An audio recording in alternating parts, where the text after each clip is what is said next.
O versículo de hoje, que inclusive temos colocado como tema para meditar na pregação desta manhã, é esta oração de Jeremias, que eu lhe convido a ler comigo. Esse versículo está encimando o boletim na página da ordem do culto. Vamos juntos ler então? Eu sei, Senhor, que não está nas mãos do homem o seu futuro. Não compete ao homem dirigir os seus passos. Jeremias 10, 23. Vamos mais uma vez então? Eu sei, Senhor, que não está nas mãos do homem seu futuro. Não compete ao homem dirigir os seus passos. Jeremias 10, 23. Versículo fácil de decorar esse, não é? Vamos falar agora sem cola. Irmão Carlos, abaixa a cola aí. Brincadeirinha. Tá? Vamos lá junto? Eu sei, Senhor, que não compete ao homem o seu futuro.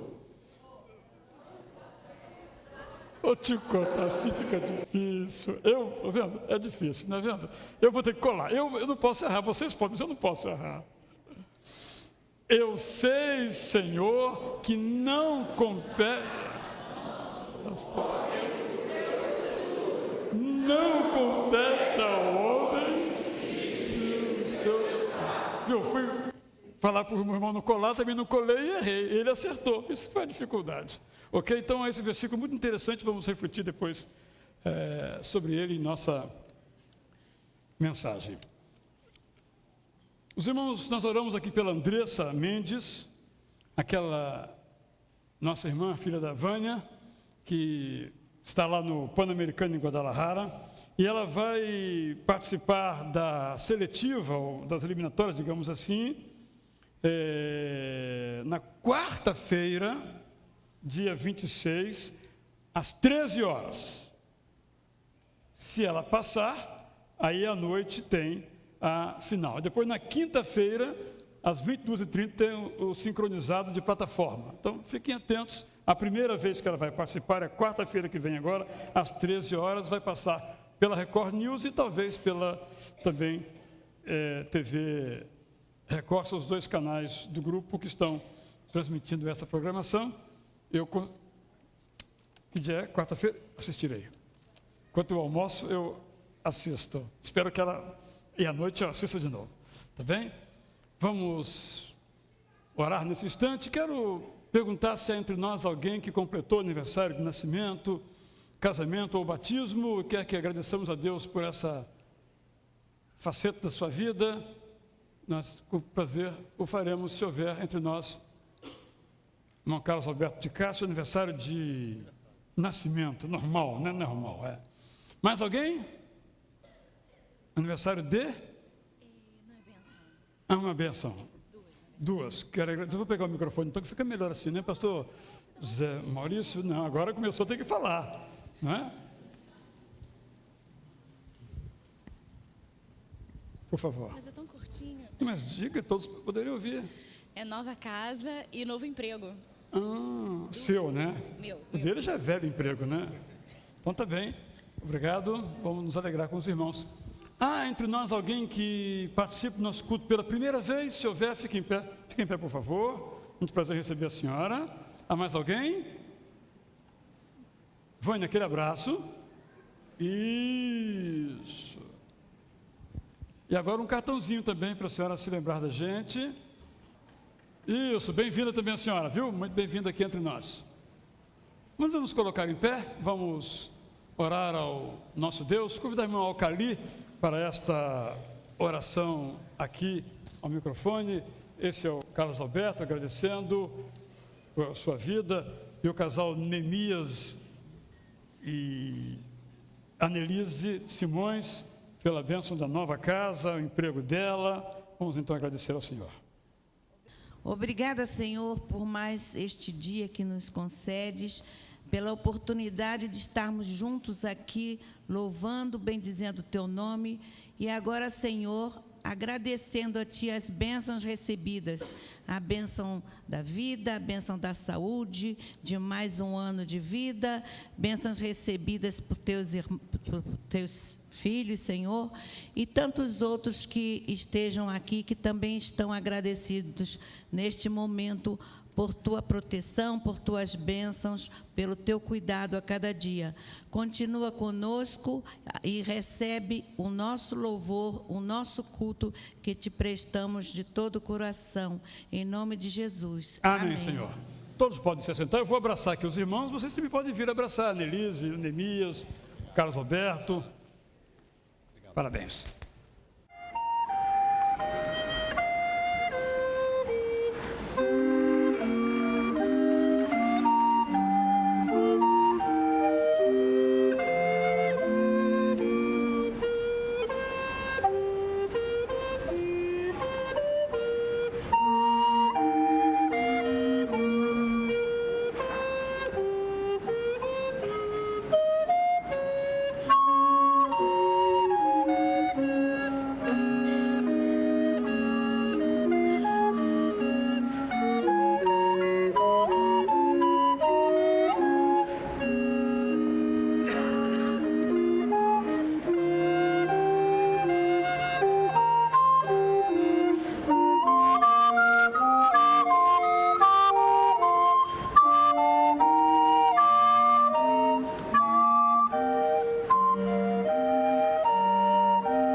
Eu sou Israel Belo de Azevedo, vou ficar sentado por razões médicas, que eu fiz uma cirurgia de varizes. Eu sei que quase todo mundo sabe, mas no que não souber, eu preciso informar. O culto será dirigido pelo pastor José Maurício, e no coro temos duas novas almas, né? A Nilda, ali, levanta o braço, está muito tímida, isso, e o Neemias, esse é o Neemias.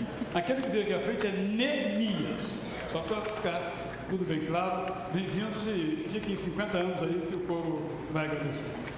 Pode se sentar, por favor, o Zé Maurício pode conduzir então os demais aspectos. Vamos todos fazer a leitura deste texto, que está em Deuteronômio capítulo 10, verso 14, e depois, juntamente com o coro da igreja, vamos adorar ao Senhor.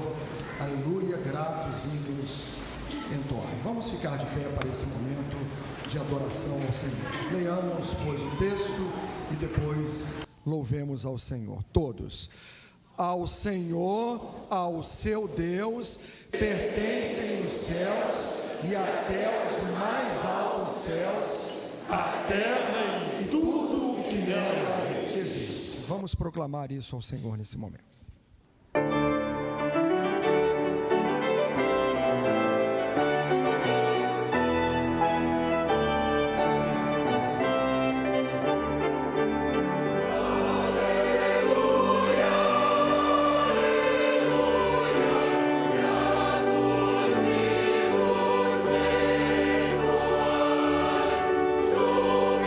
Jubilosos e contentes,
quero te buscar, tua voz ouvir, teu amor sentir. Eu acho que esse é o desejo do nosso coração, todos os dias da nossa vida. Mesmo que às vezes amanheçamos um dia em que as coisas não estão muito bem, mas o nosso desejo é poder logo de manhã buscar o Senhor e a sua voz ouvir. Nós vamos fazer isso então, continuando adorando o Senhor nesta manhã, louvando a Deus logo de manhã.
Ainda nesse espírito, nós desejamos que a graça de Deus, o amor do Senhor, sua vida plena e o seu perdão possam fluir nas nossas vidas. Quando nós experimentamos isso, nós temos uma vida melhor. Mesmo que estejamos atravessando momentos difíceis, podemos sentir a presença do Senhor em nós, quando o Senhor flui em nós com seu amor, com graça, com perdão, com a sua própria vida. Vamos pedir ao Senhor nesta manhã que Ele possa fluir sobre a nossa vida, enchendo o nosso coração da sua graça, do seu amor e do seu perdão.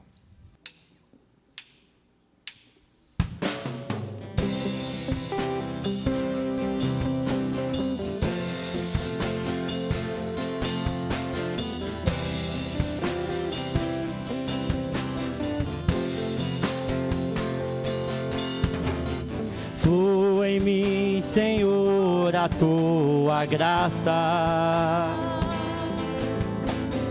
Flua em mim, Senhor, o teu amor. Flua em mim, Senhor, a tua vida. Flua em mim, Senhor, o teu perdão. Flua em mim, Senhor, flua em mim, Senhor, a tua graça. Flua em mim, Senhor, o teu amor, o teu amor.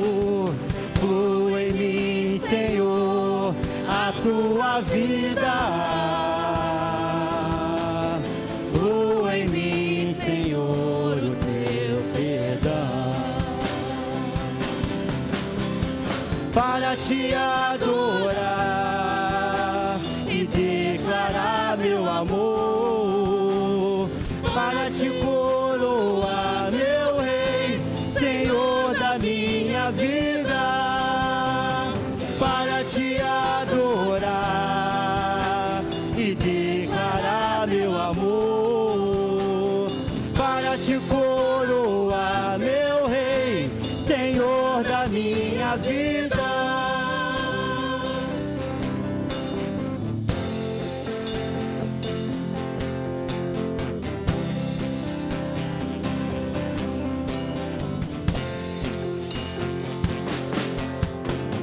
Flua em mim, Senhor, a tua graça.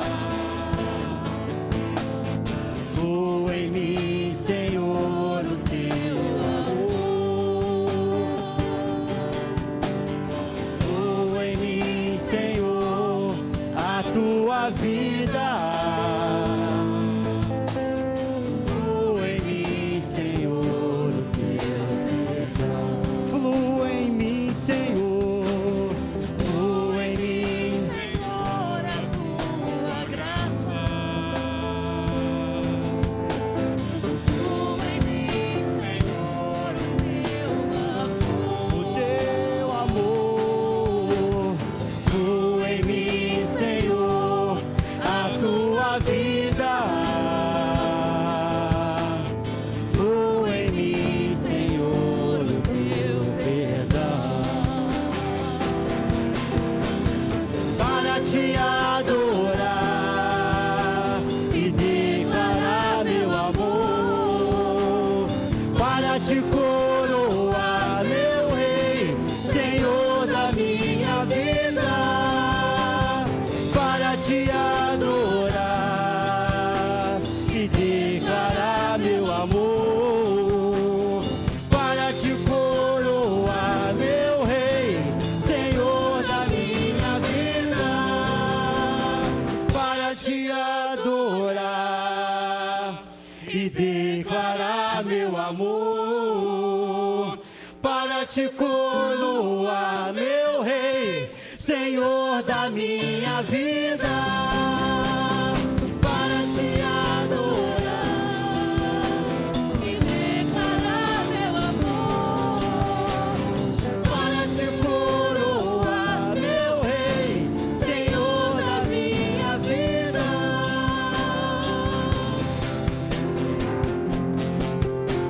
Senhor da minha vida,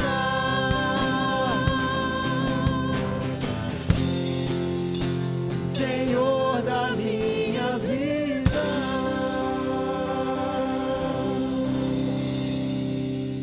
Recebe, Deus, a nossa gratidão, a nossa adoração, o nosso louvor.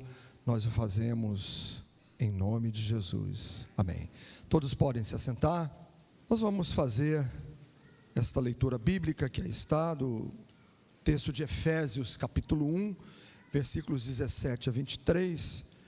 Depois vamos cantar o cântico Espírito, Espírito de Deus, Santo Espírito do Senhor, vem encher a minha vida. Como é bom nós sabermos que Deus, Ele nos enche com o seu Espírito nos momentos de toda a nossa vida. Às vezes nós estamos passando por momentos difíceis, mas ali está o Espírito do Senhor ao nosso lado para encher o nosso coração de gozo, de alegria e de esperança. Nós vamos fazer essa leitura e vamos então adorar mais uma vez ao Senhor com este cântico que está sugerido no nosso programa de culto. Leiamos, pois. Peço que o Deus de nosso Senhor Jesus Cristo, o glorioso Pai, lhes dê espírito de sabedoria e de revelação no pleno conhecimento dEle.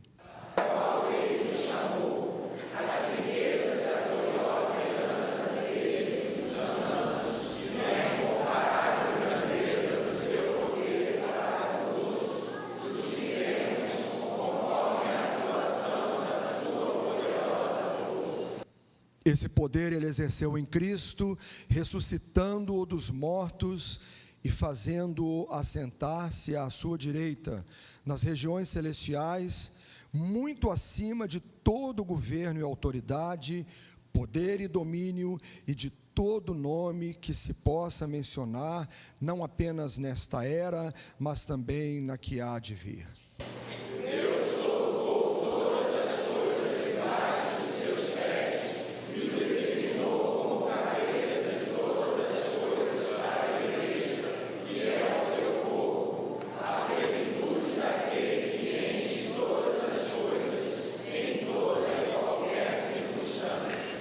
Amém.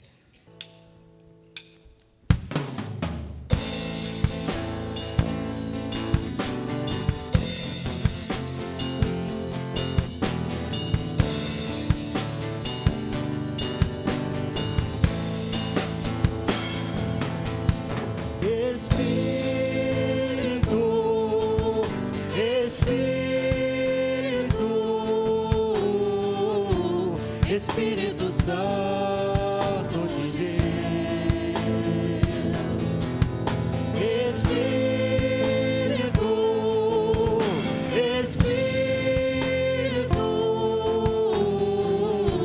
Espírito Santo de Deus,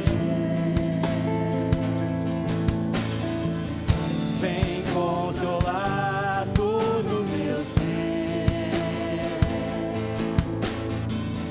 vem dirigir o meu viver, o meu pensar, o meu falar, o meu sentir, o meu agir. Espírito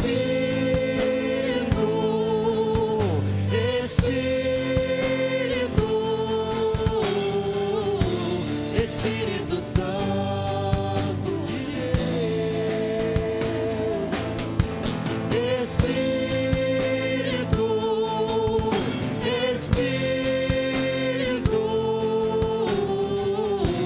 Espírito Santo de Deus, vem controlar todo o meu ser. Vem dirigir o meu viver, o meu pensar, o meu falar, o meu sentir, o meu agir.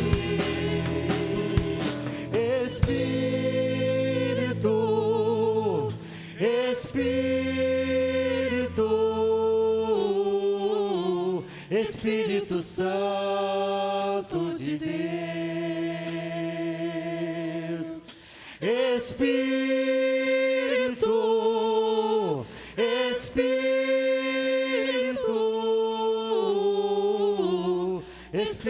Santo de Deus,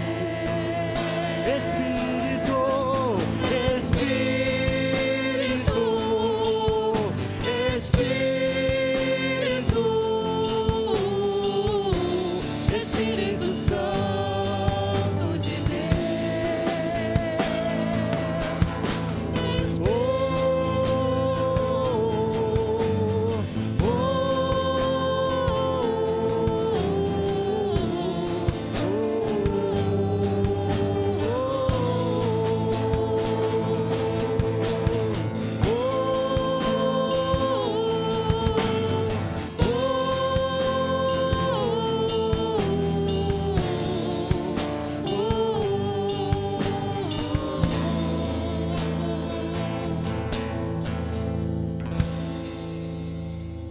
Você pode se assentar. Este é um momento em nossa igreja em que dedicamos ao Senhor nossos dízimos e nossas ofertas. Alçadas, levantadas, separadas para o sustento da obra de Deus. A nossa consciência é de que Deus tem nos abençoado muitíssimo. E de que porque o Senhor é um Deus que nos abençoa, nós somos gratos a Ele. Nós não entregamos os nossos dízimos em nossas ofertas, esperando receber de Deus bênçãos, mas porque o Senhor nos abençoa, então nós expressamos a nossa gratidão e a nossa adoração a Ele, devolvendo parte daquilo que Deus nos dá. Enquanto vamos ouvir uma música instrumental, você terá então a oportunidade, se você veio preparado para isso, para depositar nessas salvas, aqui à minha direita e esquerda, o seu dízimo e a sua oferta nesta manhã.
O apóstolo Pedro, escrevendo a sua primeira epístola, no capítulo 4, verso 7, se expressa assim: o fim de todas as coisas está próximo, portanto sejam criteriosos e sóbrios, dediquem-se à oração. Nós vamos, enquanto nos preparamos para o momento de intercessão, o momento seguinte do nosso culto, vamos ouvir o coro de nossa igreja cantando Certamente que é Bondade.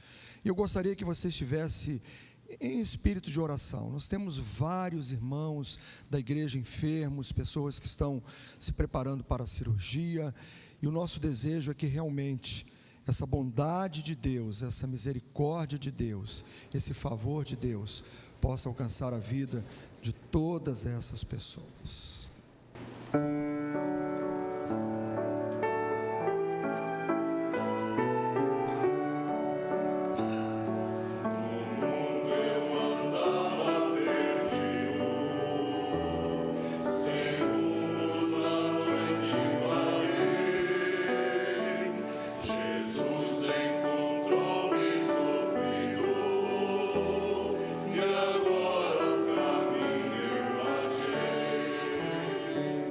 Stand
Certamente que a bondade e a misericórdia do Senhor, cada dia do nosso viver, nos segue, nos acompanha.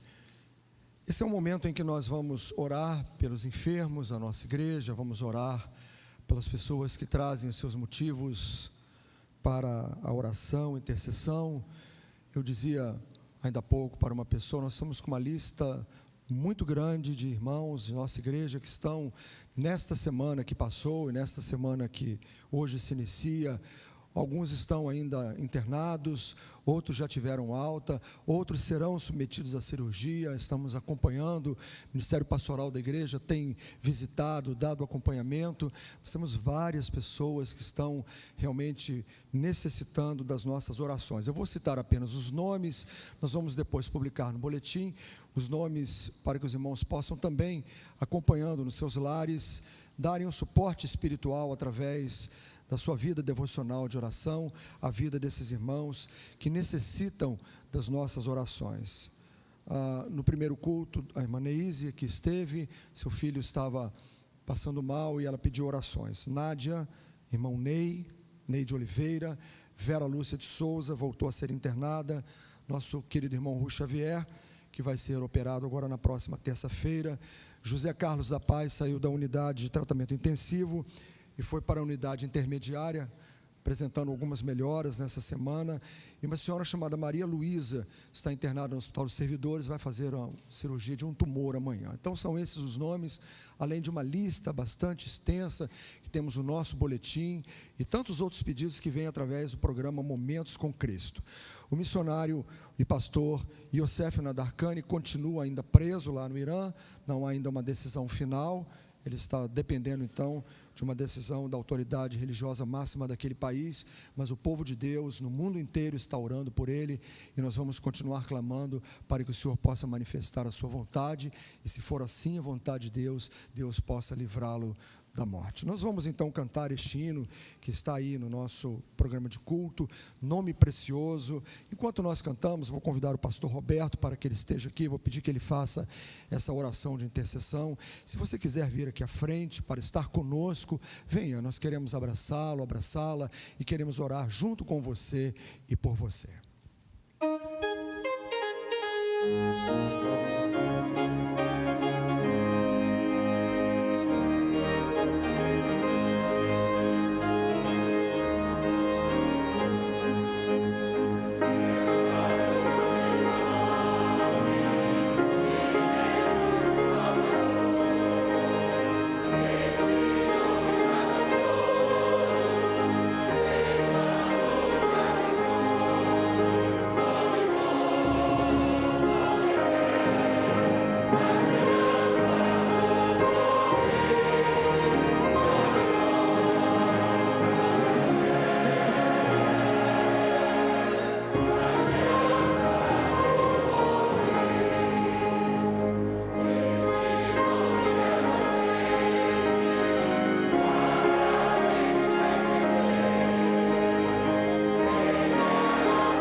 pedidos de agradecimento aqui na frente.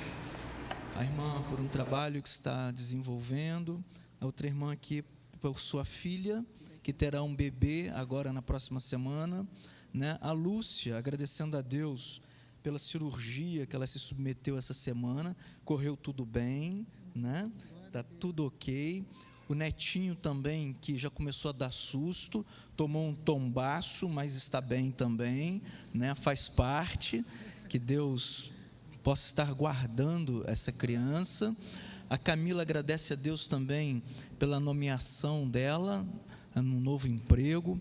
O irmão Rui se submeterá a uma cirurgia essa semana, né, irmão Rui? Terça-feira agora, que estejamos orando por ele, para que o Espírito Santo de Deus possa estar conduzindo ali aqueles médicos, para que eles possam fazer uma cirurgia conforme a vontade do Pai, pedindo para que tudo dê certo nessa cirurgia. A irmã lá do outro lado também, Silvia, sim, projeto AME, para pais e filhos especiais, né? E a todos vocês que estão de pé, uns com agradecimentos, outros com súplicas ao Senhor. O nosso Deus, meus irmãos, tudo pode, tudo pode. Eu vou me ajoelhar, aqueles que assim quiserem fazer, poderão fazê-lo, aqueles que quiserem se colocar, continuar de pé também, poderão fazer, ficar assim, aqueles que desejam ficar sentado, façam conforme o Espírito Santo de Deus está colocando no seu coração nesse momento. Oremos então. Nosso Deus e Pai, o Senhor tem olhado por nossas vidas, o Senhor nos tem guardado, o Senhor nos tem protegido, o Senhor tem enviado os seus anjos para que eles, ó Pai, estejam acampados ao nosso redor, e nós cremos nisso, Senhor. Nós acreditamos na Tua palavra, pois ela é verdadeira, e nela está escrito que tudo aquilo, ó Pai, que pedirmos no nome de Jesus, conforme a Tua vontade, Tu nos atenderá. E é no nome de Jesus, ó Deus, que nós colocamos todos os pedidos que foram feitos aqui, que estão sendo feitos, que estão sendo levados, encaminhados até ao Teu altar. Deus Todo-Poderoso, atenda a cada um conforme o Teu bem-querer, porque o Teu querer é o melhor para cada um de nós. Pai Todo-Poderoso, te clamamos, ó Pai, por aqueles que estão enfermos. Deus, às vezes a angústia bate ao nosso coração quando passamos por esse momento, mas o Senhor é a nossa força, o Senhor é o nosso libertador, o Senhor é aquele que nos traz a cura. Te pedimos também, ó Deus, por aqueles irmãos que estão desempregados. Te pedimos, ó Deus, para que Tu possa estar abrindo uma porta de emprego para esses irmãos. Te pedimos, ó Deus, por aquelas famílias que estão passando por um momento de luto, que o Teu Santo Espírito, ó Pai, possa estar confortando o coração desses irmãos. Te clamamos, ó Deus, por nossas famílias. Proteja-nos, Senhor Deus. Ajuda-nos, ó Pai, a sentir sempre, constantemente, esse Teu maravilhoso amor que invade os nossos corações. Não nos deixe, Senhor Deus, também deixar de olhar para o nosso próximo, como nós acabamos de cantar, o coro acabou de cantar. As Tuas misericórdias, Senhor Deus, nos perseguem, mas também, ó Deus, que possamos ter um amor maior para com o nosso próximo, que possamos, ó Deus, sempre aprender, a cada dia, a perdoar aqueles que nos têm ofendido. Pai, que esse Teu amor, que essa Tua bondade, que esse Teu carinho esteja presente na vida de todos aqueles que aqui estão e de todos aqueles, ó Deus, que nos assistem através da internet. Perdoa-nos, Senhor Deus, porque somos falhos. Perdoa-nos, mas que a Tua misericórdia, Pai, possa sempre continuar nos perseguindo. Em nome de Jesus nós te oramos. Amém e amém. Ao longo dessas semanas de outubro, começando dia 25 de setembro, na verdade, novembro e dezembro, e novembro, estamos lendo em nossas leituras diárias pessoais algumas orações da Bíblia.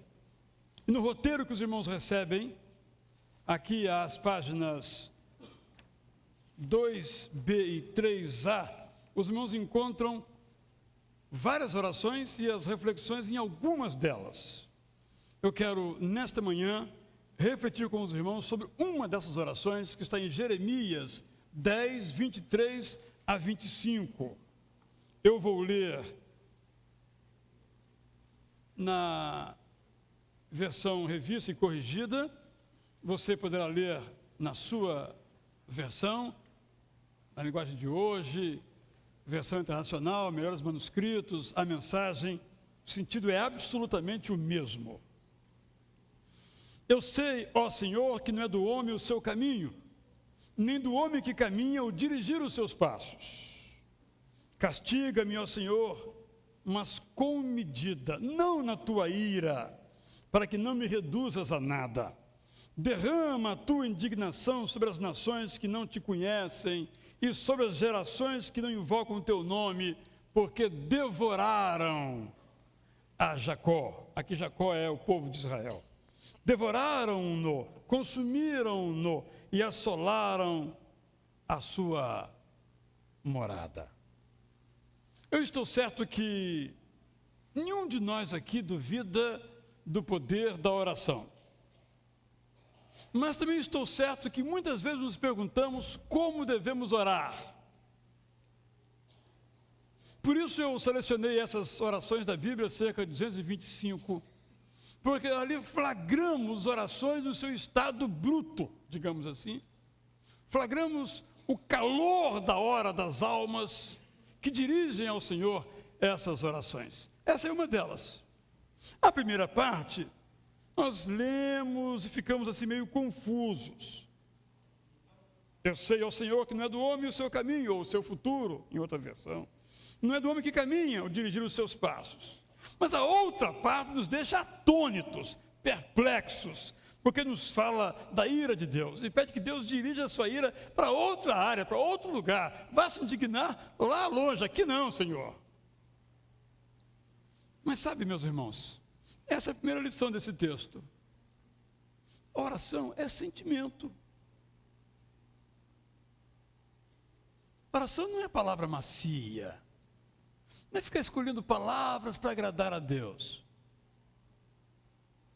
Oração é o coração que se apresenta. E nesse momento aqui, Jeremias, com toda a indignação que ele sentia pelo pecado do seu povo, pede: Senhor, eu sei que o Senhor fica irado, mas baixa um pouquinho a bola, diminui um pouquinho o furor teu, porque se o Senhor vier com essa força toda, vamos virar tudo saco de cinza. Menos, Senhor, menos. Oração sincera, oração honesta, oração que sai lá de dentro. Essa tem que ser a oração. É claro, quando oramos em público, nós estamos orando, levando os sentimentos e pensamentos de todos que estão aqui. É uma oração que às vezes tem um elemento didático e solene. Mas aquela oração lá em casa, eu me ajoelho e disse: ó amantíssimo Senhor, não cabe. Eu falei: Senhor, está doendo muito, isso ou aquilo. A coisa está apertada. Não está de fácil, não. É ali, face a face, com um Deus que é santo, mas um Deus que nos ouve em nossas dificuldades, em nossas realidades. E aqui, esse povo tinha um problema. Esse povo, para usar a expressão bíblica, adorava o Senhor com os lábios, mas não com o coração. E Jeremias dizia: gente, o bicho vai pegar. Se arrependa, porque Deus virá com o seu furor, com a sua ira, não vai escapar ninguém. E o povo dizia: que isso, Jeremias? Deus é amor, Deus é Pai, Deus ama todo mundo. Jeremias, você esqueceu da aliança que ele fez com a gente? E que disse que sempre estaria ao nosso lado, e que sempre seríamos vencedores, que nada poderia abalar Jacó. Jeremias, acorda. Jeremias disse: não, mas o Senhor mandou me dizer, ou vocês se acertem, ou vão virar comida de boi. E o povo: não, o rei também não, o sacerdote também não. Jeremias ficou sozinho. Veremos isso na mensagem da noite, capítulo 23. O povo se achava inalcançável pelas consequências do seu pecado. E eu fiquei traçando um paralelo com a nossa época. Quantos de nós não nos sentimos intocáveis? Temos até uma profusão de versículos que nos deixam protegidos. E outros que usam outros artifícios. Por exemplo, eu tenho um santo padroeiro, não vai a desgraça me alcançar. Por exemplo, esse crucifixo aqui no meu peito me protege de todo mal, nada me alcança. Dei exemplos distantes, mas agora vou dar alguns mais próximos. Eu carrego uma Bíblia debaixo do braço, eu estou protegido de qualquer tipo de ataque. Ou eu tenho uma carteirinha de membro da minha igreja dentro da minha carteira maior, estou protegido. Domingo passado eu fui a 2 cultos, fora o de segunda e quarta-feira, estou protegido. Deus vai olhar para mim e ver, olha que cara bacana, que cara vem em todos os cultos, nada de mal pode lhe acontecer. Ou eu estou sob a cobertura espiritual do pastor fulano, ou do bispo X, ou do apóstolo cicrano, nada de mal pode me alcançar. Era exatamente o sentimento que perpassava nas almas de Israel ao tempo do profeta Jeremias do século VI. Jeremias diz, não, o mal vem.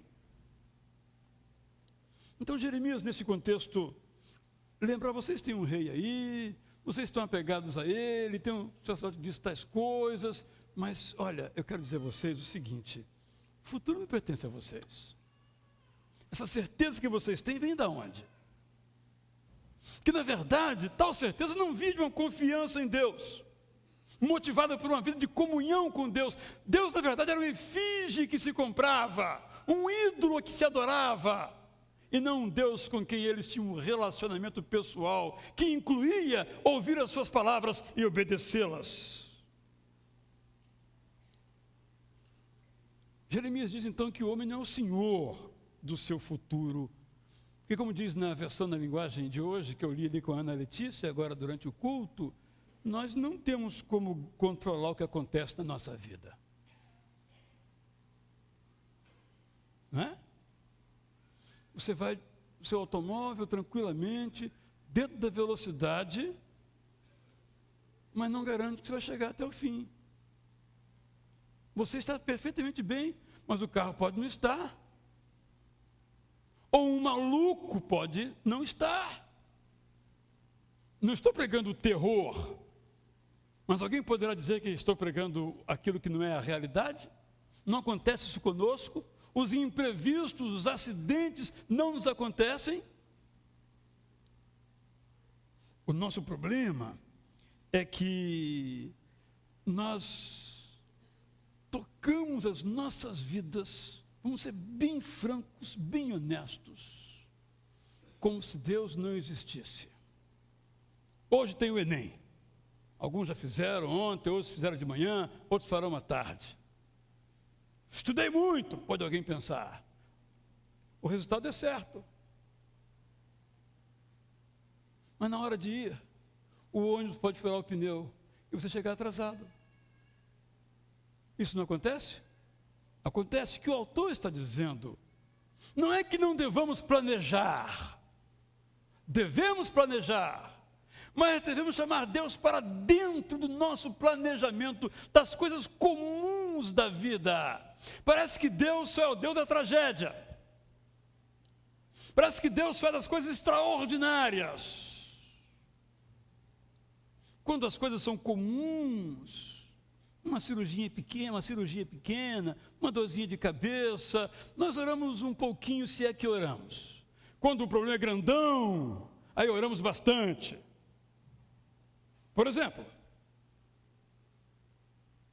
uma pessoa chegou a mim e disse, pastor, o negócio é o seguinte, eu pensei que ela estava pedindo que eu orasse por ela, mas ouça o relato todo. Eu vou me internar dia tal, Aí lá na hora do almoço, mais ou menos, eu serei operada, e no final da tarde já volto para casa. Estou esperando que ela peça para orar por ela. Tá bom? Até logo? Não, vamos orar. Aí eu orei por ela. Deu tudo certo, não por causa da minha oração, deu tudo certo. Por que deu certo? Eu não sei, deu certo. Como ela planejou. Mas o que eu estou dizendo é o seguinte: quando, no entanto, a coisa é grande, o perigo é grande, então nós oramos muito, de joelhos, até jejuamos às vezes. Quando é uma coisa simples,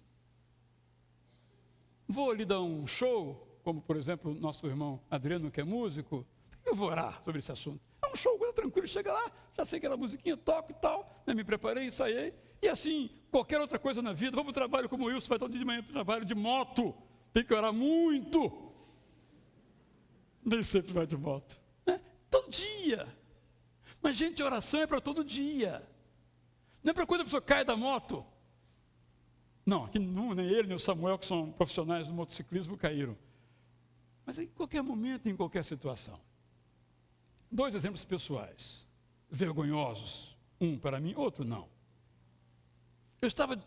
Eu contei essa história aqui, de viagem pelo interior de São Paulo, fui fazer uma palestra em São José dos Campos, um sermão, e depois uma palestra em Campo do Jordão. E o caminho é bem tranquilo, pistas largas, olha a confiança, né? Mas eu resolvi ir por um caminho diferente. Bem, é subidíssimo, né? O acesso lá é muito subido. E fui por uma estrada desconhecida, a rodovia Monteiro Lobato, esse nome para mim é fascinante. Ele nasceu por ali, etc e tal, e estou indo, subindo. Aquelas ruas, aquelas estradas bem curva. Só que a noite caiu. E com a noite caiu a neblina, e com a neblina um nevoeiro intenso, e eu não enxergava 1 metro na frente. Mas aí é claro que vocês pensaram, Israel Belo de Azevedo deu uma paradinha, orou ao Senhor, dissipa esse nevoeiro, né? Aí Deus dissipou o nevoeiro e seguiu tranquilo, e está aqui contando essa história. Verdade? Mentira, Israel não orou coisa nenhuma. Ficou desesperado. E depois que orou, depois que acabou a viagem, ele ficou envergonhado de não ter orado. Nunca aconteceu isso com você? Deus nos livra, meus irmãos, até quando nós não oramos. Porque o amor dele é grande demais. Uma viagem, uma simples viagem. É um assunto para colocarmos diante de Deus, porque nós não sabemos o que vem pela frente. Eu fui operado de câncer, os irmãos sabem, e todos nós oramos muito. Eu mesmo, os irmãos oraram muito. Aí depois fui operado de varizes. Eu orei pouco, os irmãos menos ainda. Digamos, os irmãos oraram pouco, eu menos ainda. Vou botar a culpa toda em mim, que eu sou responsável. Porque varizes. Até que alguém, na hora do intervalo, me disse que teve uma cantora aí que morreu a operar de varizes. Se eu soubesse, não teria operado, ou teria orado mais, não é verdade? O que eu quero dizer com isso, meus irmãos, que nós vamos separando aquilo que levamos a Deus e aquilo que nós não levamos a Deus. Não é verdade? E vamos, na verdade, expulsando Deus, porque a vida é cada vez mais controlável, mais planejável. Para que Deus? Aí colocamos só nas horas difíceis, sufocantes, desesperadoras, trágicas, dramáticas. Mas Deus é para cada momento. Me guia, Senhor. Há um hino que celebra esta verdade. É isso que o profeta está nos dizendo. Estão confiando demais em vocês mesmos. 6 séculos depois, um outro profeta chamado Tiago, agora no Novo Testamento, nos adverte assim: ora, vocês que dizem, amanhã iremos a tal lugar, negociaremos, faremos negócio, depois voltaremos. Digo-vos que vocês não sabem o que acontecerá amanhã. Então, não devemos planejar? Devemos. Não devemos estudar? Devemos. Não devemos trabalhar? Devemos. Mas em tudo isso, chamar Deus para participar. Então, se Deus quiser, eu vou ao hospital hoje, fico lá 24 horas e saio amanhã. Se Deus quiser. Essa percepção que temos que ter. O irmão nosso aqui vai para São Paulo essa semana. Aliás, mais do que um que trabalham lá. Sai, ou de ônibus, ou de avião. Se Deus quiser, chegam lá. Precisamos recuperar essa simplicidade do cuidado de Deus e de nossa dependência dele. Quando as coisas são previsíveis, nós oramos pouco ou nada. Tocamos as nossas vidas, porque não vamos precisar de Deus. Confiamos na medicina e devemos fazê-lo. Confiamos nos automóveis, devemos fazê-lo. Confiamos nos aviões, devemos fazê-lo. Mas médicos, automóveis, aviões são falíveis e estão também nas mãos de Deus. Se tudo correr bem, isso vai acontecer. Mas se Deus não permitir, não irá acontecer.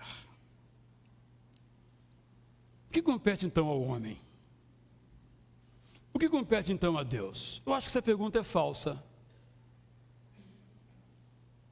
Eu uma vez usei uma imagem aqui, dizendo que às vezes em nossa caminhada, há um ponto em que Deus vai, há um ponto em que nós vimos. Eu terminei dizendo que o ideal, no entanto, é que nós nos demos a mão. Eu quero aperfeiçoar essa ideia. Talvez até corrigi-la. Porque essa ideia coloca um território humano, exclusivamente humano, e o texto diz que não compete ao homem dirigir os seus passos, e um território divino, impenetrável por nós. Para dizer, não, o que compete ao homem? Tudo. O que compete a Deus? Tudo. É a mesma história que de mãos dadas nós escrevemos. Por isso, a nossa vida tem que andar sempre na presença de Deus. Eu tenho falado sobre isso aqui. Nós entendemos que presença de Deus é estar aqui no coro cantando uma música. Também o é, espero que seja para todos eles. Mas Deus não está presente na igreja apenas. E nem o nosso compromisso de uma vida na presença de Deus é para ser vivido só aqui, como se Ele só estivesse aqui. Isso no Antigo Testamento. Aqui não tem nenhuma arca da presença de Deus. A arca está onde nós estamos. Todo o tempo. O tempo todo. Vou entrar no metrô. Senhor, me abençoe. Para não levar umas cotoveladas. Por exemplo. Alguém me aborda, Senhor, me abençoe para saber como ele dirigir a palavra. Isso que o apóstolo Paulo chama de orar sem cessar. Orar só na crise, não é orar sem cessar. Porque orar na crise parte de um pressuposto equivocado.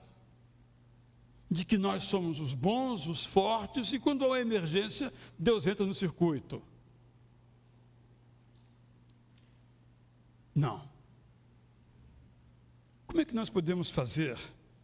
Eu não vou falar da segunda parte sobre a ira de Deus, vai ser publicado no boletim, os irmãos poderão então acompanhar. Mas a pergunta que quero retomar para responder é: como é que vamos fazer de nossa vida uma vida de dependência de Deus? Essa expressão é lugar comum, né?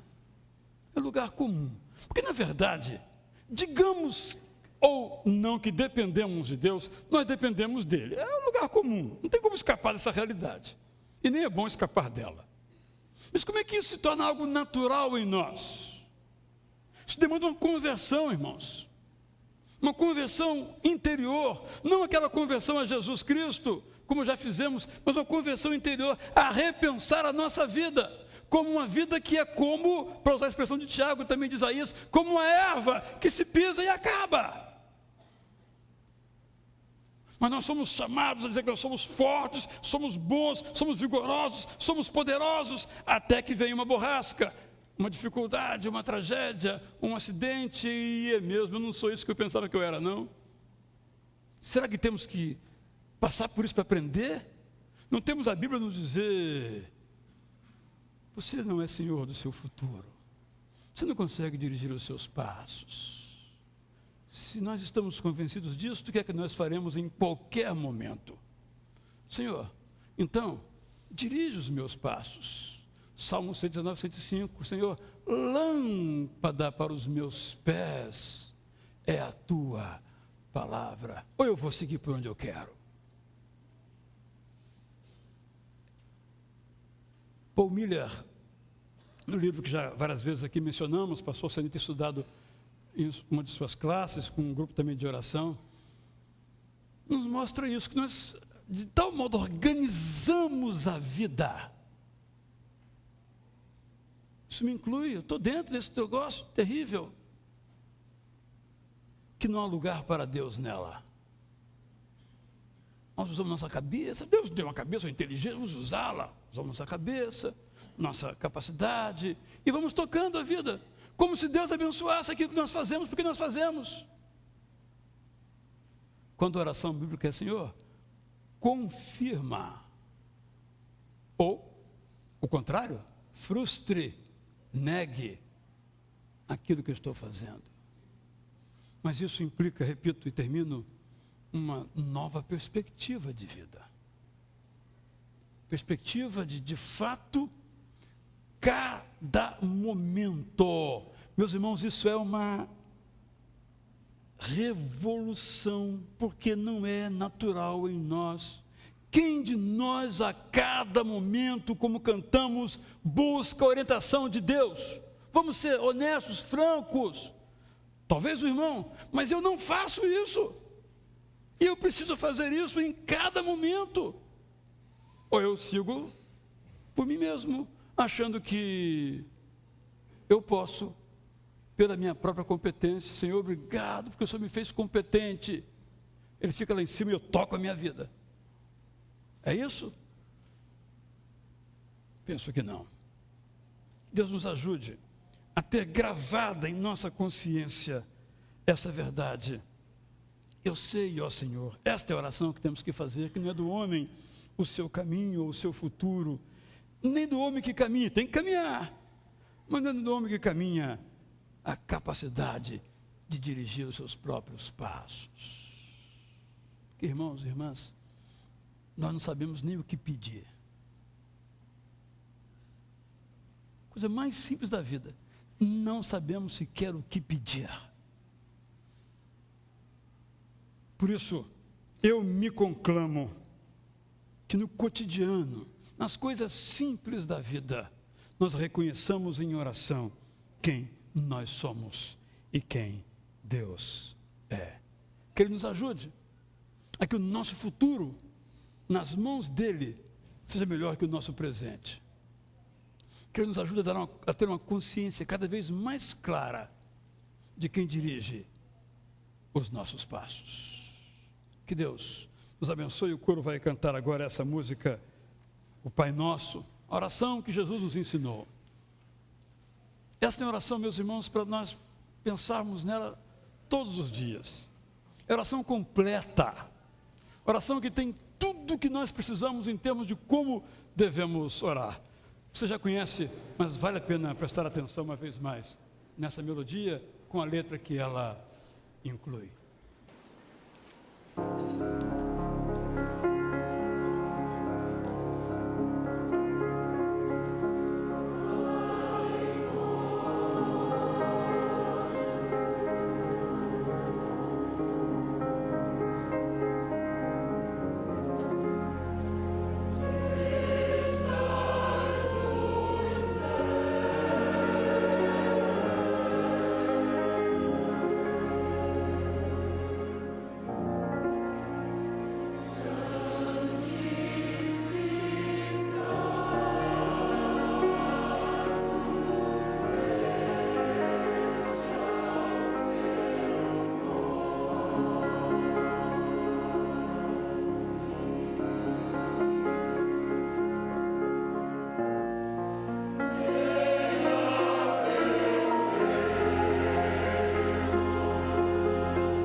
E dizemos mais uma vez, amém. Vamos agora então participar do poslúdio com o nosso conjunto de flautas, que vai tocar duas músicas.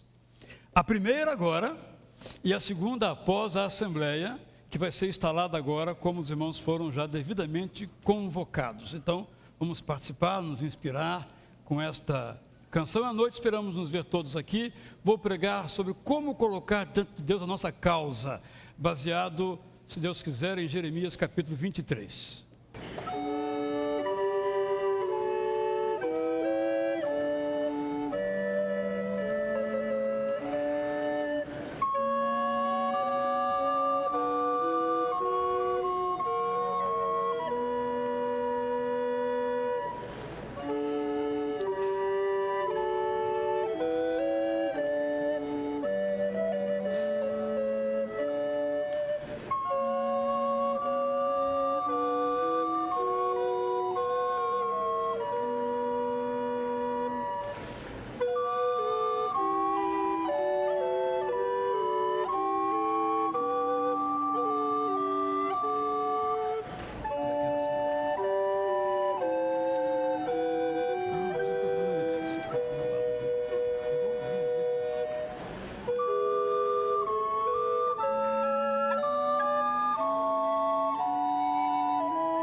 Boa tarde, irmãos.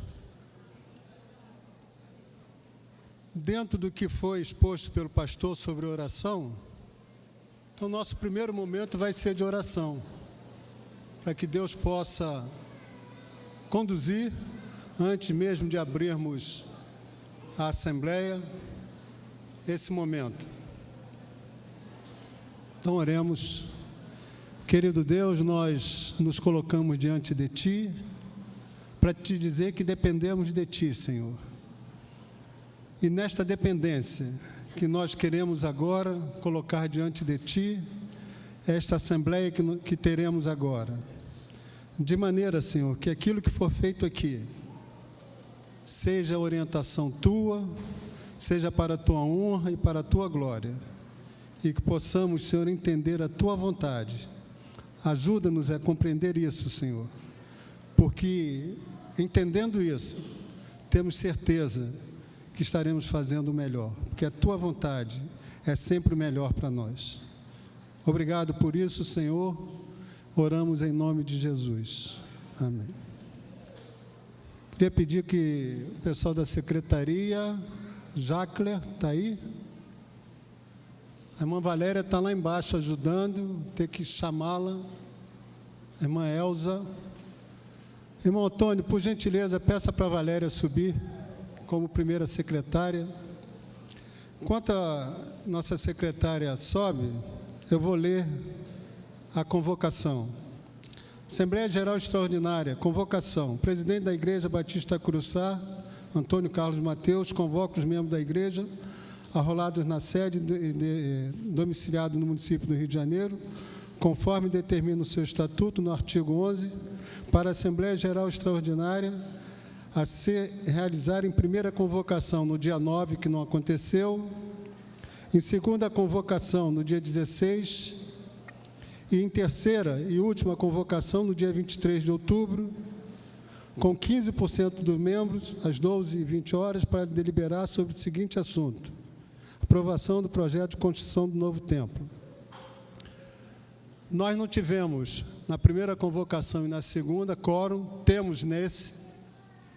Nós teríamos que ter 187 assinaturas. Temos mais do que isso já nas duas listas de presença. Se algum dos irmãos que está aqui presente não assinou a lista, por gentileza, ao término da Assembleia, busque assinar para que a sua presença fique marcada também.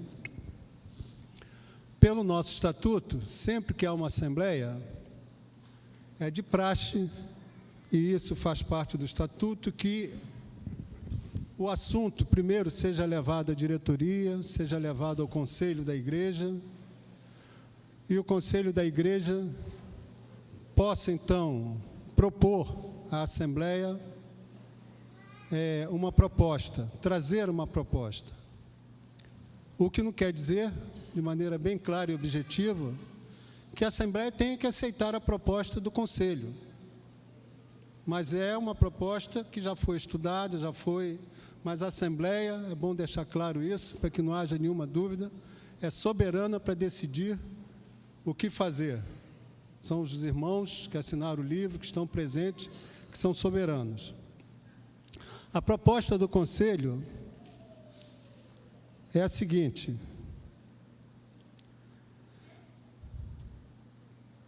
a Assembleia Geral Extraordinária, no caso aqui do dia 23, o Conselho da Igreja Batista Itacuruçá, reunida, recomenda, com força regimental de proposta, que a Assembleia Geral Extraordinária do dia 23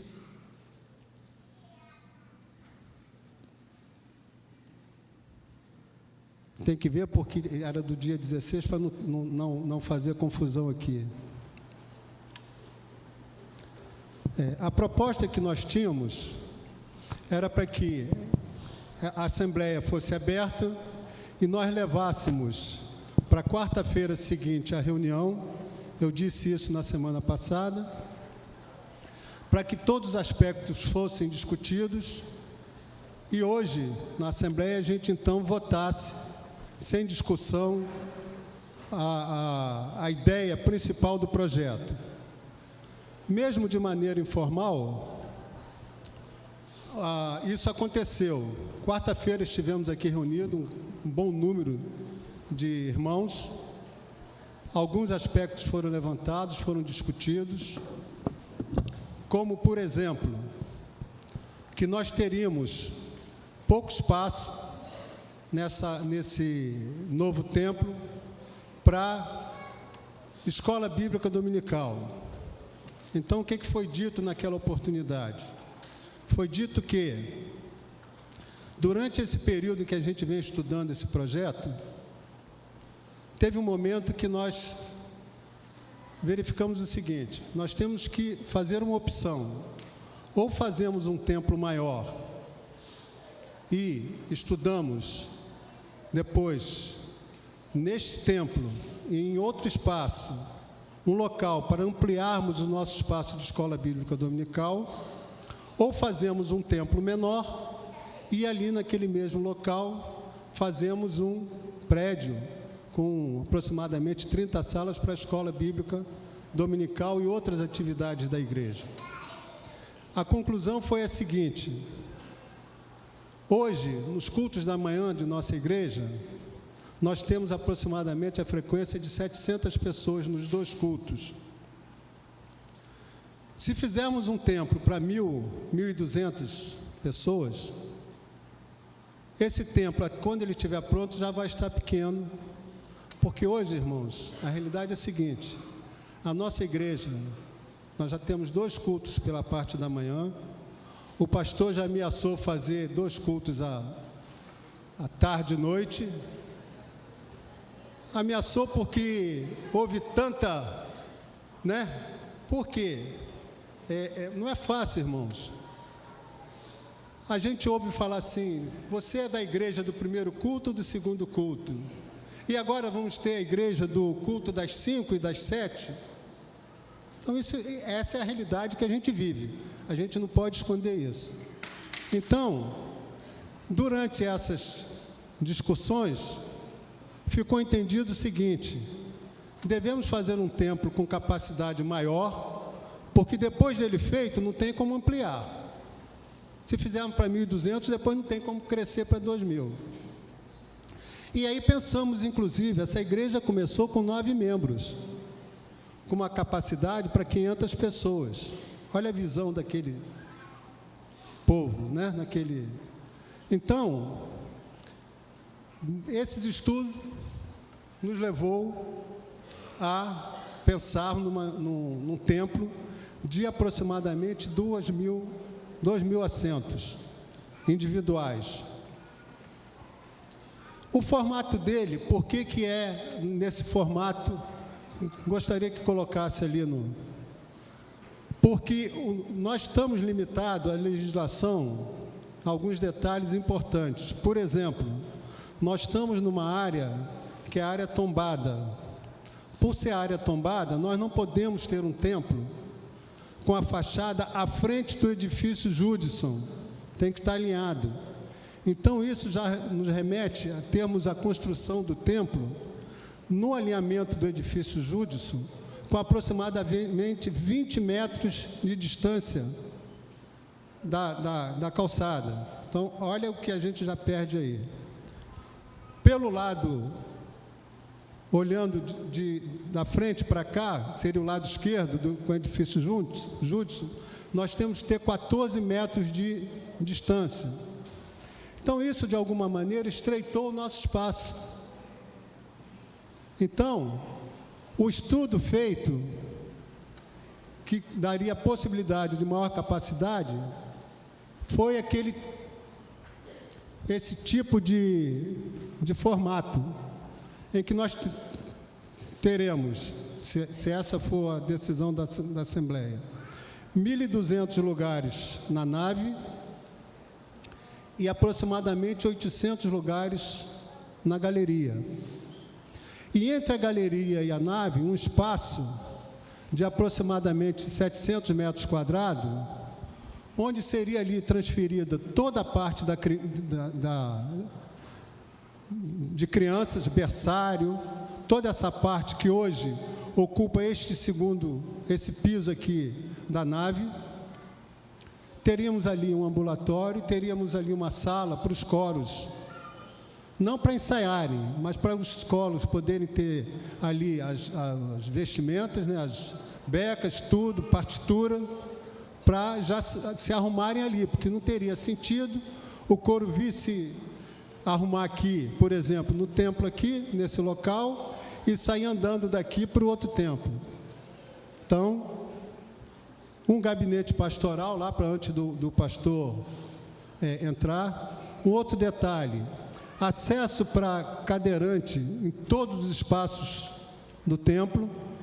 O único local onde não tem acesso direto a cadeirante é dentro do batistério. A parte onde tem o coro aqui,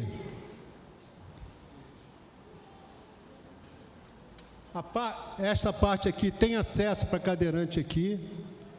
Aqui, entre a parede aqui e o prédio seguinte, há uma distância de 3 metros para ter um bolsão ali, por causa de ruído no templo. Banheiros em todos os andares, na galeria, na parte de cima, onde as crianças ficariam, com um local exclusivo para os pais, quando levam seus filhos, ficarem sem ter acesso à parte onde as crianças ficarão. Isso é algo que hoje,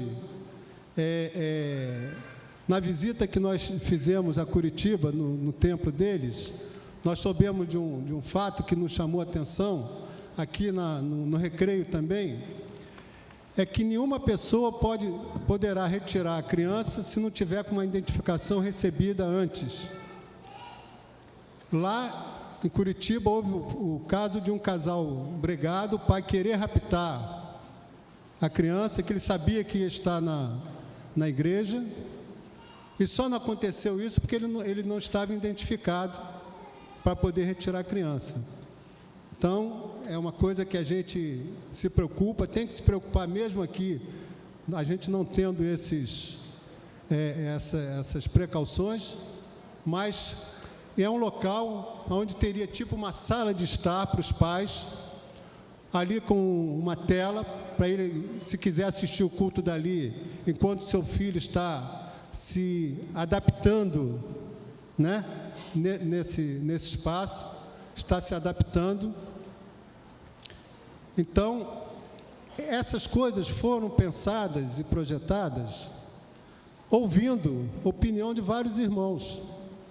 Eu me lembro de uma reunião aqui, até o Márcio Neves, alguém que é médico, falou assim: temos que ter um ambulatório próximo, não pode ser um ambulatório aqui de trazer uma pessoa de lá para cá para dar assistência.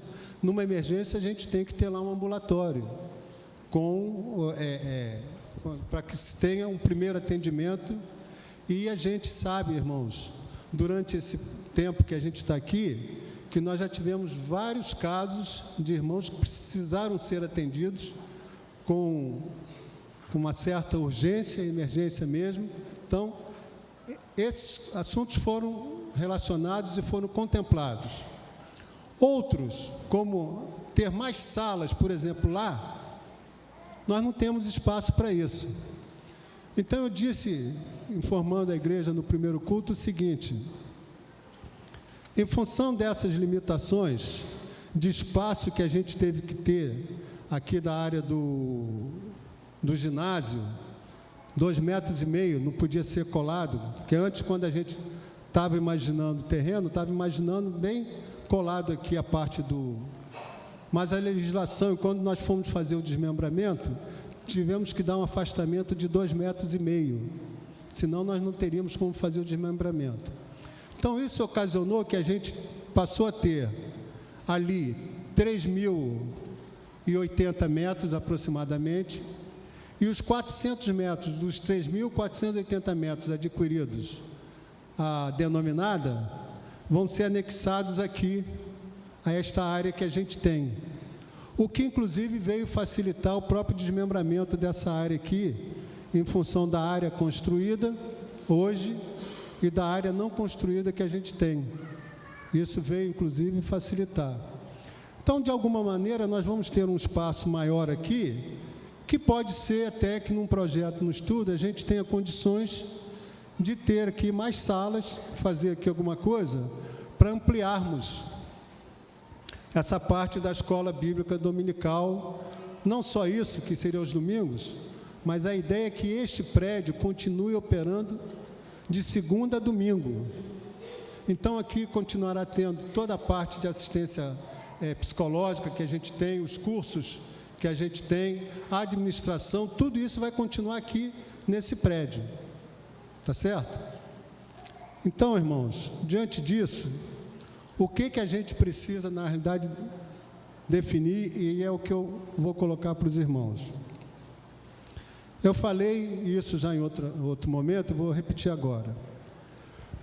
Se começou a pensar no novo tempo em 2003, já fazem 8 anos. Então, agora nós estamos concretizando uma parte desse sonho lá de trás. Já estamos com o terreno quase pago. O terreno, para quem não sabe, não tem acompanhado, custou 1.700.000. Nós demos 600.000.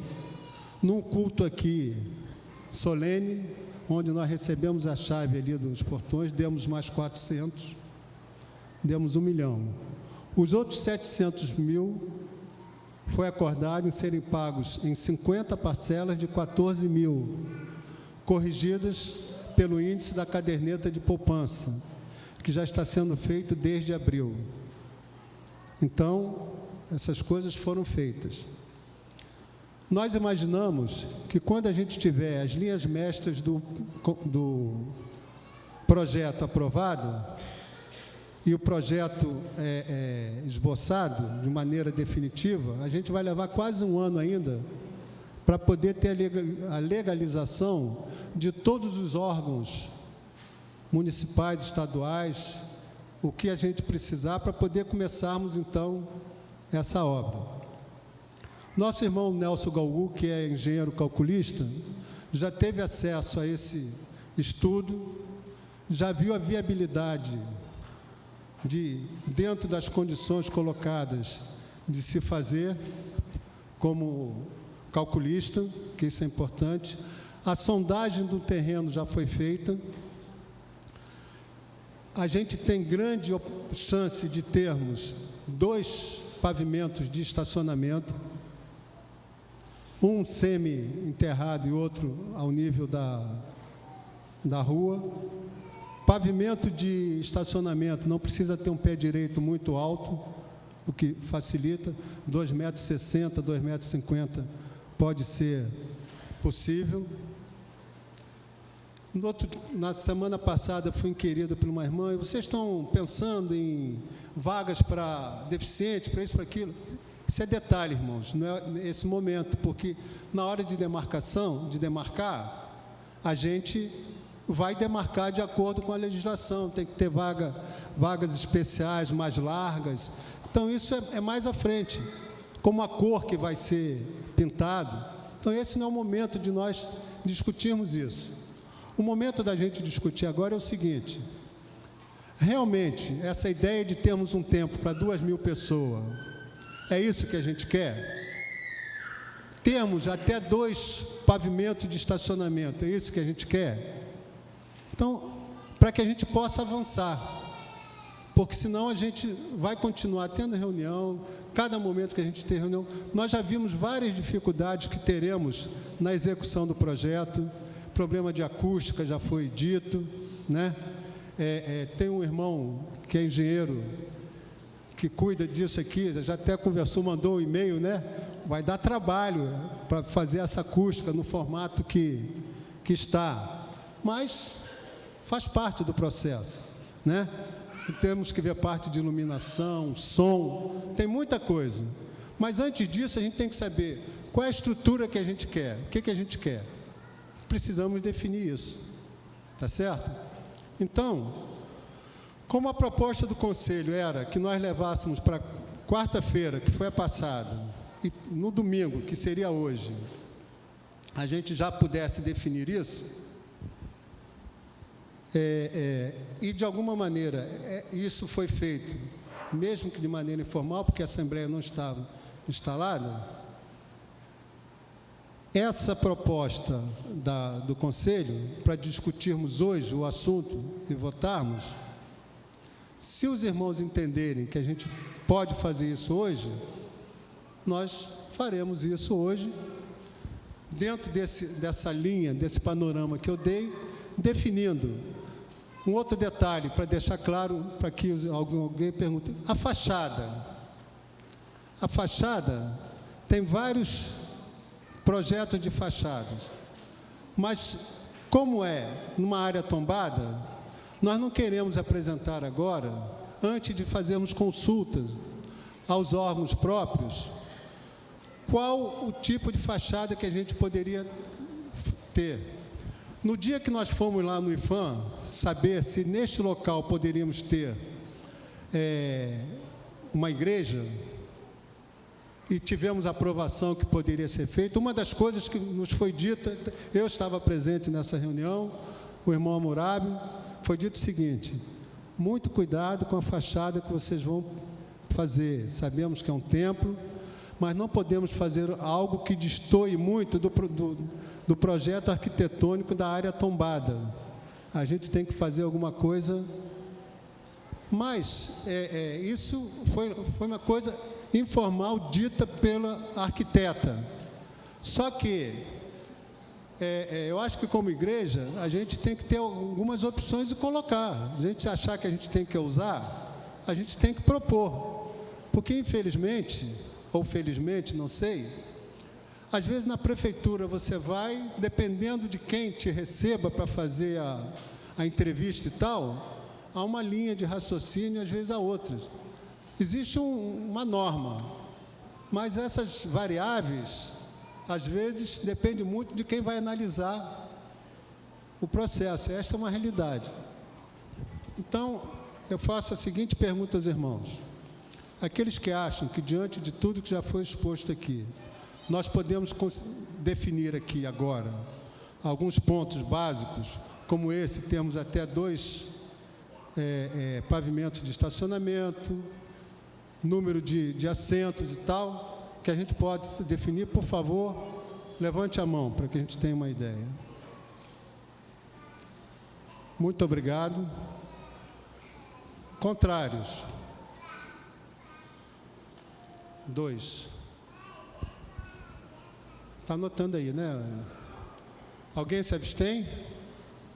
Então, 2 votos contrários. Então, diante disso, nós vamos partir para esse... E vamos fazer por parte, irmãos, para que a gente possa caminhar sem...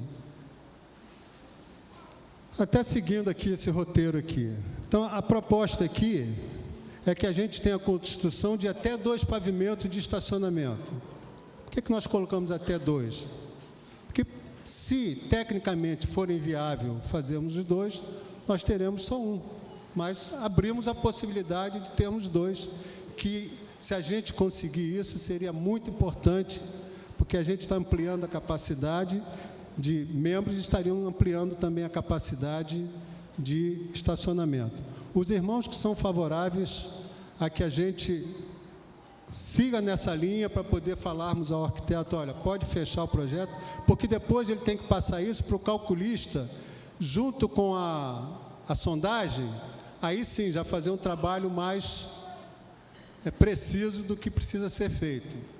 Então, os irmãos que concordam com essa ideia, por favor, também, levante a mão. Como o irmão falou, questão de ordem, irmão Sebastião, só para que a gente não atropele, eu vou tocar no assunto, mas nós estávamos numa votação da área de estacionamento, eu vou dar a explicação, porque, na realidade, foi fora de ordem, com todo respeito à sua colocação, nesse momento da votação do pavimento de estacionamento. Mas vou lhe esclarecer, perfeito? Eu já vi que a maioria foi contrários contra a gente ter até 2 pavimentos de estacionamento. Eu coloquei o seguinte, até 2, a proposta, até como está aqui, de termos até 2 pavimentos de estacionamento. A viabilidade técnica é que vai nos dizer.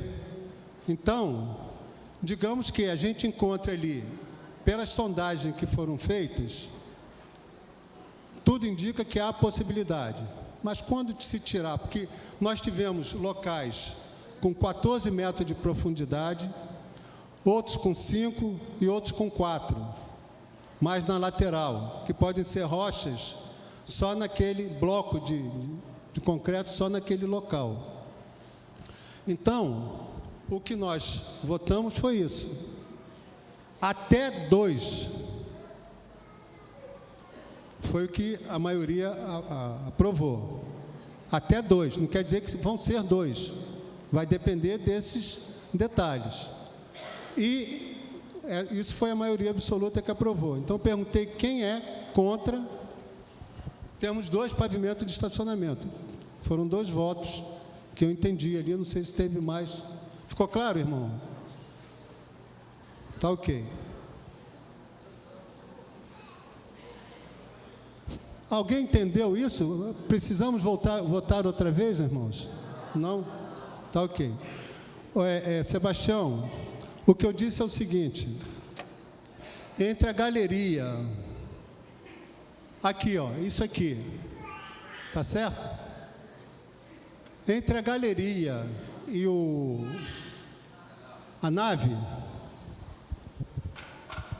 daquele lado esquerdo ali, Sebastião, seria a sala, se eu não me engano, ele falou em torno de 100 metros quadrados. onde seria a sala para os coros, onde teria becário, partitura, tudo ali. Esta parte daqui seria a parte onde teria a parte infantil, berçário, crianças até, se eu não me engano, 3 anos de idade.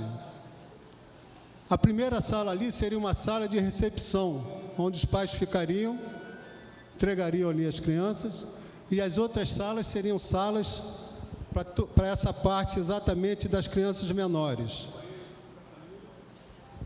E ali com banheiro ali, adaptado a tamanho de criança, tudo isso dentro das normas, né? É bom observar também que essa parte de bombeiro e tal, tudo isso está sendo considerado, né? Escape, escada, rampa de acesso, tem rampa de acesso para a galeria, elevadores. Então, tudo isso está sendo observado no projeto. Ficou claro, irmão? Obrigado. Então, vencida essa primeira parte, o segundo ponto seria o seguinte: a ideia de termos um templo para 2.000 pessoas, né? Aproximadamente 1.200, eu digo aproximadamente, irmãos, porque na hora de fazer dá 2010, 1990. Então, não estamos aqui fechando, como eu disse, o número exato. Aproximadamente 2.000 pessoas dentro dessa ideia, porque se nós fizermos menor, nós não temos depois como ampliar, né? Então, aqueles irmãos que são favoráveis a esta ideia de nós realmente termos um templo com maior capacidade, dentro dessas características, né?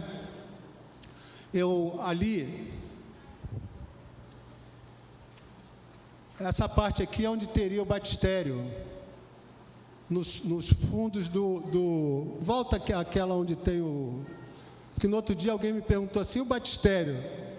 Perguntou aqui na reunião, né? Pode voltar àquela...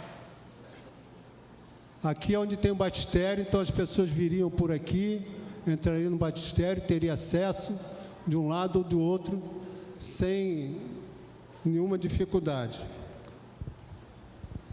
Os irmãos que são favoráveis a essa concepção de termos o templo para aproximadamente 2.000 lugares, como eu falei, são lugares individuais, né? O que ajuda muito o pessoal da recepção, porque hoje a gente que trabalha na recepção sabe como é difícil às vezes, chega para cá, chega para lá e não, estou exprimido. Cada um tendo seu lugar não vai ter esse problema, se essa for. Então, aqueles que são favoráveis a essa concepção, por favor, levantem a mão. Obrigado. Contrário, mesmo sinal. 2 votos contrários. Irmãos, diante da aprovação dos irmãos, a concepção do templo está aprovado. Até 2 assentos.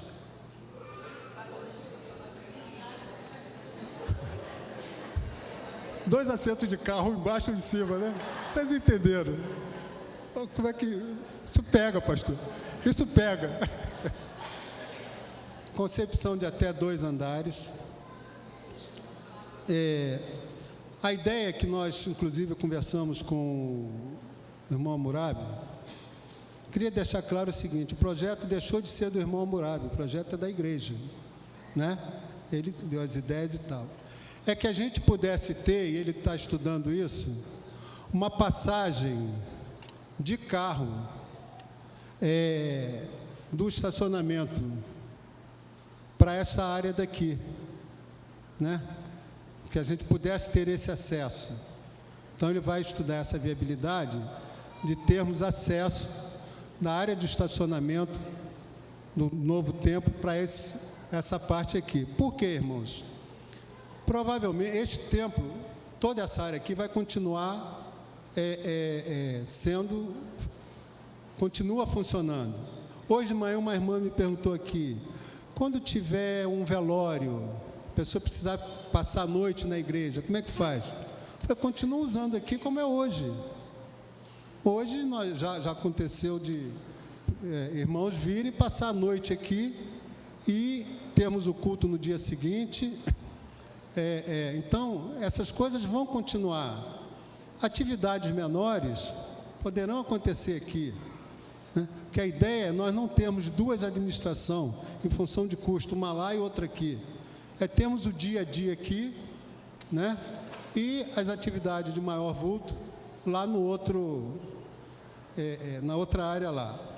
Alguém perguntou o seguinte, estou comentando isso porque foram perguntas que surgiram, mas por que as crianças estão indo para lá e não? Porque é lógico isso. Criança menor precisa da atenção maior dos seus pais. Se há qualquer coisa, o seu pai vai ser chamado, tem que estar ali próximo. Então a gente tem que privilegiar, nesse caso, os menores. E digo aos irmãos, muitos irmãos estão aqui hoje porque encontraram aqui um local apropriado para os seus filhos. Um berçário, uma parte bem estruturada de crianças, porque isso realmente é algo que prende os pais. Então, muitos que estão aqui hoje estão porque os seus filhos tiveram condições de estarem aqui, senão eles teriam procurado outra igreja. Então, a gente é uma área que a gente precisa cuidar com muito carinho. O que a gente precisa ver, e aí vai ser uma questão de cálculo, né? Vai ser dor de cabeça para o calculista, é o seguinte: na parte de cima, o que a gente faz? A gente faz uma laje com estrutura para termos alguma coisa, porque nós não podemos passar hoje da altura do edifício Judson. São as limitações que eu falei. Mas, meus irmãos, a legislação às vezes muda, né? Então, o que a gente vai pedir depois para o calculista é o seguinte: se a gente tiver condições financeiras e técnicas para que a estrutura, o terraço, a parte de cima, tenha capacidade de depois nós fazermos ali algo mais, tipo uma quadra, alguma coisa que possa ser aproveitável, que a gente já se prepare com isso. Se a gente não tiver condições técnicas, né, e financeiras para fazer isso, porque isso muda. Se eu tiver enganado, Nelson, se eu tiver enganado, me corrija. Na parte do cálculo, se você vai fazer uma estrutura para conseguir, para colocar mais alguma coisa em cima, é um cálculo, não é isso? Se você vai fazer sem pensar no peso que vai ter, é outro cálculo, e automaticamente outro custo, né? Isso é simples de entender, mas só para que não haja dúvida. Então, irmãos... Mateus, seria bom também só repisar, só retomar algo que você falou, que é o seguinte: quando a gente começa a sonhar com uma obra dessa, a gente coloca tudo que a gente sonha. Então, por exemplo, eu sonhava, para usar, eu, que não é mais eu, somos nós, mas eu, que nós tivéssemos um templo, esse templo, mais uma capela e mais uma capelinha, para funerais, sala de oração, tivéssemos um prédio de educação religiosa e uma quadra de esportes. Era só isso que eu queria. Todavia, não é possível.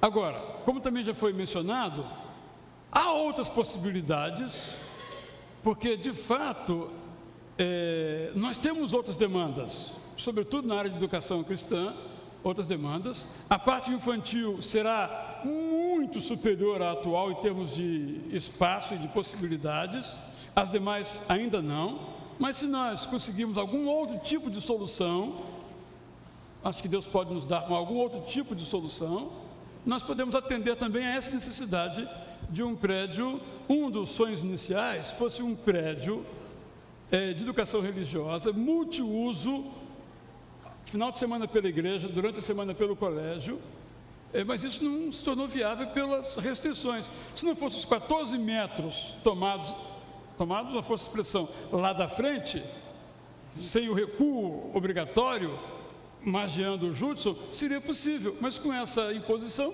se tornou inviável. Então nós temos que trabalhar dentro das nossas possibilidades, não é? E estou certo que, no entanto, Deus vai nos dar algum tipo de solução para que nós possamos integrar também ainda mais toda essa área de educação cristã. Eu sei que o sonho é seu e é de alguns, né? O pastor até na quarta-feira falou isso. A gente tem aqui o edifício Love, um espaço grande. Quem sabe no futuro a gente não pode. O Rui também falou isso, o Rui repetiu isso. O Rui também porque se a gente conseguisse, né, futuramente ter esse edifício Love, veja só, irmãos, nós teríamos uma possibilidade ampla, né, de salas, de situações que realmente nos dariam, mas eu acho que a gente tem que sonhar e ter isso em mente. Sonhar, como disse o pastor hoje, a gente tem que sonhar e planejar. E o Senhor vai confirmando isso ao longo do tempo. Eu acho que nós estamos dando um passo magnífico e os outros passos o Senhor vai nos mostrar as condições de fazermos. Irmãos, diante de tudo que nós aprovamos e fizemos aqui, alguém quer fazer alguma pergunta a mais? Senão nós vamos encerrar. Então, pedir que os irmãos fiquem de pé. Tem a flauta. E temos o almoço, viu, gente? Saiu daqui. Nós vamos ter ainda, almoça. irmãos, quando orarmos, vamos ainda ouvir aqui um pós-luto, tá? Ainda há vagas para o almoço que está acontecendo. Eu vou sair daqui porque, como disse o pastor, já começa Irmãos, muito obrigado. Que Deus possa continuar nos abençoando. Pastor, ora para a gente, por favor. Ó Deus, obrigado por essa decisão da igreja tão importante. E como a tua palavra nos diz, te rogamos que o Senhor confirme essa decisão. Não queremos fazer nada de nossas cabeças, porque são falíveis, nem de nossos pés, porque também são derrapáveis, mas queremos fazer aquilo que o Senhor mesmo decidir e aprovar. Estamos certos, pelo menos aqui cremos, que é isso que o Senhor quer, mas que o Senhor nos corrija se for necessário. O Senhor confirme a obra das nossas mãos, como lemos no Salmo 90. Abençoa-nos a cada um, dê-nos um bom resto de reunião com esse recessional e depois um bom almoço e nos tragas à noite para cultuarmos ao Senhor mais uma vez. Gratos somos a Deus, e a nossa gratidão dirigimos a Ti, em nome de Jesus.